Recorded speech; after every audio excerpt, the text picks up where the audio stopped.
Hello, welcome back. This is What's the Story podcast, hosted by Evelise. Today I'm going to be alone. Cedric will be away for a few more months. So yeah, we're going to journey this together for the next few months with just me alone. On What's the Story podcast, we share about life, faith, and culture. Be sure to check out our platforms on Instagram, YouTube, and Spotify. And yeah, let's get into it. So today we're going to be talking about godly dating. What is godly dating? What are godly relationships? What does the Bible say about godly relationships? Because it's important to have solid foundations, especially when we talk about relationships and looking at a godly perspective, really. And today we're going to explore what godly dating looks like. What is godly dating? And then how is it different from worldly dating? Because I feel like the majority of people are dating from a worldly perspective, and especially some Christians fall into the same trap. And then why is it important to align our relationships with biblical principles? Because as Christians, that is what we're called to do, and that is the whole point of relationships, really. That is how God created relationships to be. So what is godly dating? Godly dating is dating with the intention to find a life partner who shares your faith and values, and the intention has to be marriage. So if you go into a relationship with someone, that means the main thing you're looking at is whether or not this person could be a potential life partner who probably we can spend the rest of our lives together. And then this is based around mutual respect, so it goes both ways, and it's based on love, true love. It's based on purity and honoring God in all the actions of the relationships, and we always have to see God over personal desires. So that is how a godly relationship looks like. And then what does the Bible say about dating? Honestly, I really think there's no topic in this life that the Bible doesn't speak about. I just feel like we seek counsel from elsewhere, where we should actually be looking at the Bible more than anything before looking anywhere else. So what does the Bible say about God in relationships? When we look at Proverbs 3 verse 5-6, it says, "Trust in the Lord with all your heart and lean not on your own understanding. In all your ways submit to him, and he will make your paths straight." So from this verse, firstly, we see that we need to submit to God in all our ways. Whether we cannot submit to God only with our time and resources and talents, and then forget some things, and then maybe take off the table things like relationships. Because if you're dating a man, for example, and he's not Christian, you guys don't share the same values and faith, but he's good looking and he has other qualities that you're looking for, that is not truly submitting to God. That means you're half-heartedly submitting to God, and you're only leaning on your own understanding. And Proverbs says, "Do not lean on your own understanding, and you know your ways." And then if we submit to God, he will make our path straight. That's literally what Proverbs says. And then it's very important that we don't date people who we don't share the same faith, or who we don't value God equally. 2 Corinthians 6 says, "Do not be unequally yoked with unbelievers." That's literally people who don't believe in God the same way we do. "For what partnership has righteousness with lawlessness? Or what fellowship has light with darkness?" It's basically the opposite of each other. Light and darkness. righteousness and lawlessness. Like, it's just like two different things. It's like two different people, and they'll never go the same path. There's also another verse, I don't remember where it is in the Bible, but it says, can two people walk together if they're not going in the same direction? And to me, it blows my mind, and it makes so much sense. Like, if you're holding hands with someone and you're walking together and both of you are going different directions, it doesn't make sense, right? It doesn't add up. And it's the same with relationships, really. I also fell into the trap of ungodly dating and ungodly relationships, and personally, I had to learn the hard way that it just doesn't work. It's not it. Even though the other party has other qualities we're looking for, you just feel like there's something that pulls you down. And in my opinion, that's just how I felt. So yeah, like, it just doesn't work when you're in a relationship with someone who you don't share the same faith. I remember having conversations with some people, and it was just like so challenging to my faith, and I was like new to faith. So yeah, it was like really, really hard for me. That's why I want to encourage you, like, if you're going through a non-Christian relationship and you're Christian, you just need to reevaluate your choices, And these two passages, Proverbs and 2 Corinthians 6:14, are very important, and they're giving us clear, direct instructions on what godly relationships should look like. And then the last Bible verse we're going to look at is in 1 Corinthians 13. I think this is the famous one, verse 4-7. Love is patient, love is kind, love does not envy, it does not boast, it is not proud. These are the characteristics of a true godly love. So if you're in a relationship and you call it quote-unquote love, and it doesn't have any of these characteristics, like patience, kind, no envy, it's not boastful, like, you need to step out, because that's not love. That's not you settling for less. You're basically settling for a fake love. Refer to 1 Corinthians 13. It's such a powerful verse, and it really challenges me. I remember I think someone challenged me to like add my name before where love is, so something like, Evelise is patient, Evelise is kind, Evelise does not envy, Evelise does not boast, Evelise is not proud. And it really shakes me to the core, because it's like, I don't have all this stuff.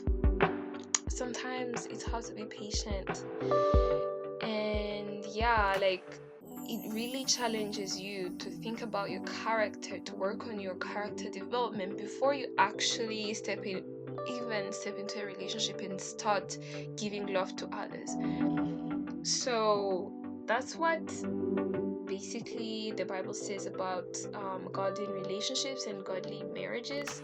Not marriages, no. The end goal is marriage, but relationships and dating. And there's many other verses about partners and love and dating and relationships in the Bible. We just need to seek them. We just need to find these verses, and I just like pray about it. Ask God, okay, God, what do you want from me? What do you want from this relationship? Submit that relationship to God.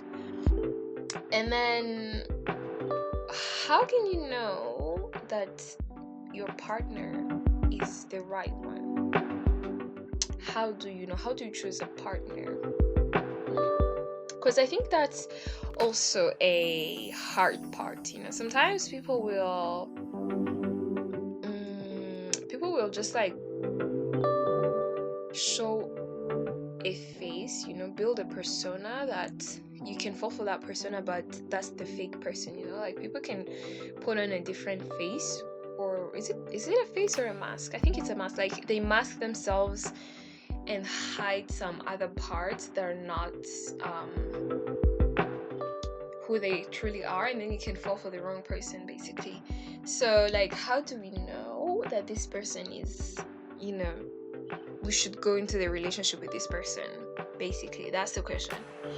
Number 1, prayer and discernment. If you are a Christian and you believe in prayer and you believe God answers prayers, ask him, God, is this person the right person for me? Should I go in the relationship with this person? Ask those questions in your prayer time, and God will answer you face flat, yes or no, period. Like, it's just that simple. And then discernment, however, discernment is a gift, and we need to practice listening to the Holy Spirit to be able to discern if someone is putting on a face mask, if someone is putting on a fake love, because that's the whole point, discernment. And I totally do not believe, like 100%, that people will get married, and if you get married and you're like 1 year, 2 year into the marriage, the person changes and is a whole different person because they've put on a face until marriage, like, and then saying you were blind to that. How? Like, maybe I'm just tripping. Am I tripping? Is it just me? How do you, like, oh gosh, I don't even know how to explain this. Maybe it's because I've practiced asking God many times, and I can totally sense something in me that something's off about this person. Like, move out, do not step into conversations with this person. But discernment is really good. Like, even if you don't know, just ask God. If you don't feel sure, ask God. Be like, okay, God, I feel like there's something I don't know here. I need your help. Like, ask God, give me the gift of discernment, and you will feel it. You will feel it in your gut. You will feel it in your brain. If you have godly people around you, like good friends and good relationships in your fellowship and friendship groups and circles, they will also tell you, hey, that person is not good. God will use all possible means to tell you, do not go into that relationship. I think people are usually blind to red flags, things like behaviors that they cannot tolerate, simply because that person has something I want. To some ladies, it's like money. I also know some men want money from women. It's like, oh, he has money, I'll have a good life. I think I saw this meme. I'd rather cry in Dubai than somewhere. I think they said somewhere, I don't remember. Like, you'd rather be with a man who has money but treats you bad. Like, huh? Excuse me? We need to set our priorities straight, Have discernment. Seek God's guidance before entering a relationship. Here's another thing. Pray for wisdom. Ask God for wisdom. God, does this person align with your plan for me? Like, what's your plan? If you know, like, God has a good plan for you, and the person who has to be in that plan has to be part of the plan. Literally, like, God has a plan for you. So ask God, is this person aligning with the plan you have for me? That is wisdom. And if you pray for wisdom, God will give you wisdom. That's the good thing about God. Like, I love God, you guys. Anyways, and one other thing, have boundaries in your relationships. These are practical steps that are going to keep you healthy. I'm not saying the relationship will be perfect, because you're human and we make mistakes, but you will have a healthier relationship. fulfilled relationships. That's what we're going for, right? And how many people are into failed marriages, unfulfilled married lives, because they're dating and relationships before marriage and courtship was ungodly? Big numbers, right? So you might as well just like make the right decisions, hard decisions now, instead of spending a lifetime of regret because of the wrong person. You gotta weigh and choose for yourself. So boundaries. Why are boundaries very important? Boundaries help you and the other partner to honor God and each other. So before the relationship, you already need to know, what are my values, what are my non-negotiables. Like for me, a person who does not seek God as much as I seek him is like, we cannot even talk. Like this, we're done anyway. Like we cannot, there's nothing we can talk about, okay? But that's just like my boundary and my value. And if a person comes my way, I'm going to be like, hey, let's see, if this person can cross the boundary or not. And if not, then it's like we're done, because that's very important to me. And then boundaries can be physical, emotional, and spiritual. So basically, boundaries like, okay, if you get into a relationship, say for example after marriage, and all of you need to set things like prayer time, because for me mornings are for devotions. Like I need to have no distractions, like nothing. That's like a spiritual boundary for me. Like the other person needs to respect that, hey, yeah, that person is having their time with God, so I don't need to come in, And then secondly, emotional. So like I need someone who I can rely on for emotional support if I'm feeling low and angry and sad and like the whole world is falling down. I need someone to be like, hey, we can go through this together. I don't want to feel alone. And it's the same for me. I need to be there for them if they're going through an emotional roller coaster or an emotional breakdown. And then physical, it's like before the relationship, have physical boundaries, have self-control, do not interact in any sexual relations before marriage. Maybe that's another episode for another time. But for now, we're talking about relationships, and do not engage in physical emotions. Don't be in situations that will help you fall into temptations, you know what I mean? Like set physical boundaries, things like, hey, we cannot be together after 8 p.m. in each other's places. For example, if we're maybe hanging out with friends, that's cool.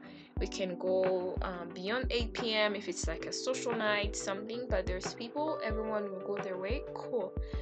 We cannot spend time together in enclosed spaces all alone, all intimate. Set physical boundaries, because that will help you not fall into sin and honor God with your relationship. And then sometimes temptations will come. And it's very normal. Well, not normal, let's not normalize, but it's very human, because we fall short, we're human. But when temptations come, we need to address those and seek purity, seek holiness, maintain boundaries. And that's the whole thing. Like, we need to have accountability. If a relationship does not have accountability, it's not going to work. So accountability is basically trusted mentors or friends that can guide you along the journey. Like a person you can go to who can basically hold you accountable on some things. So Maybe it's like a pastor, maybe it's like a trusted friend, maybe it's like a family member who you know you can trust their authority and their friendship to speak into your life. And if you have struggles and if you have things like temptations, they can hold you accountable and you can fully trust them. Be like, hey, I fell short here, and yeah, I need your prayers, you know, I need you to hold me accountable in this. Like, temptations will really come, but having self-control and accountability will help you maintain the boundaries. And yeah, sometimes the culture will intertwine with godly principles, you know, especially with relationships. So everyone needs to be careful around what culture says about dating and what God says about dating, and see what's the balance. How can I respect my culture but at the same time honor God first before anything? So yeah, I want to encourage everyone, really, that God has good plans for you. God has love, like he loves you so much, and you need to honor him, you need to submit to him, and you need to trust him and have patience that he is going to bring a life partner in a perfect timing. He's not gonna rush and he won't be late. But will you trust him and wait for that right partner, for that right timing? Because the person who's going to come from God will be truly rewarding. In fact, Jeremiah 29:11, for I know the plans I have for you, declares the Lord, plans to prosper you and not to harm you, plans to give you hope and a future. That's a promise we can hold on to. Like, God has a good plan for your relationship, for your future relationship. You need to trust him. God will prosper you. His plans are good. Like, he declared it. He declared, I have plans to prosper you and not to harm you. So you can trust in him. And yeah, please reflect on your own relationships. Reflect on your singleness. If you're single, what is God trying to teach you? Maybe you need to seek God first thing. Maybe you need to give your life to Jesus. Maybe that's one step for you. And ask for guidance in your dating life. And God will give you a solid foundation for your relationships and your dating. So yeah, that's it for today's episode. Thank you so much for listening. If you have stayed until the end, it was very interesting doing a podcast on my own, but yeah, we'll see how it goes. You guys, please stay tuned for next week's episode, and yeah, see you in my next one.